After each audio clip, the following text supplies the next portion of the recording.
Now back in the day, ironing was a chore, still is a chore. You got to get the ironing board out, you got to put it away, and then when you're not using it, it ends up being just kind of clutter. Well, that's where it makes sense to have an ironing center like this one. This one has a full-size 46-inch ironing board, along with space for your iron and some ironing supplies, all in a cabinet that gets mounted directly into the wall. Tidy and convenient. Well, this comes with a template that we use during the framing and the drywall process to make sure we get the exact right opening. Now this does fit in between 16-inch stud space, and we did add blocking at the top and the bottom to make sure that we get that exact size that we're looking for. Take this down. Now to secure this, they recommend using 4 screws. Yeah, you want to hold that from tipping? Yep.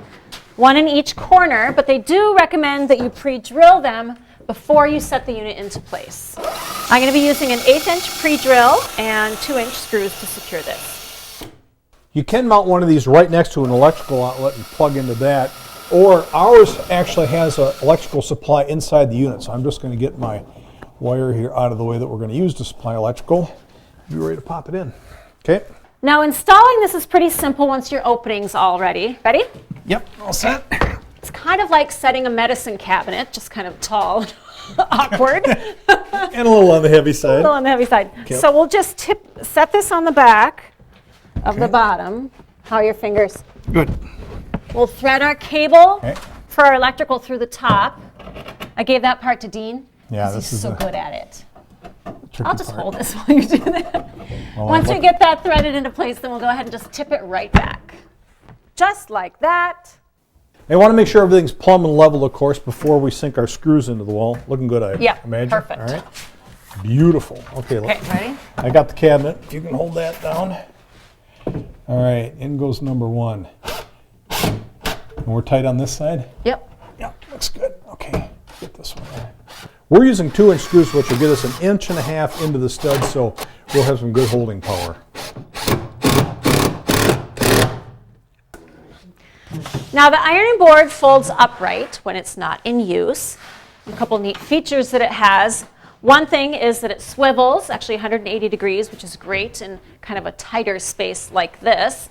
There's also 2 different heights, so it is adjustable. A couple other things to point out. There's a hot iron rest on the shelf directly above the ironing board. That's to set your hot iron there when it's in use. There's also a spot on the upper shelf to store the iron when you're not using it.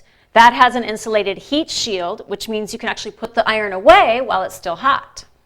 Now, one thing you may not realize, irons are actually getting bigger, not just wider, but also taller.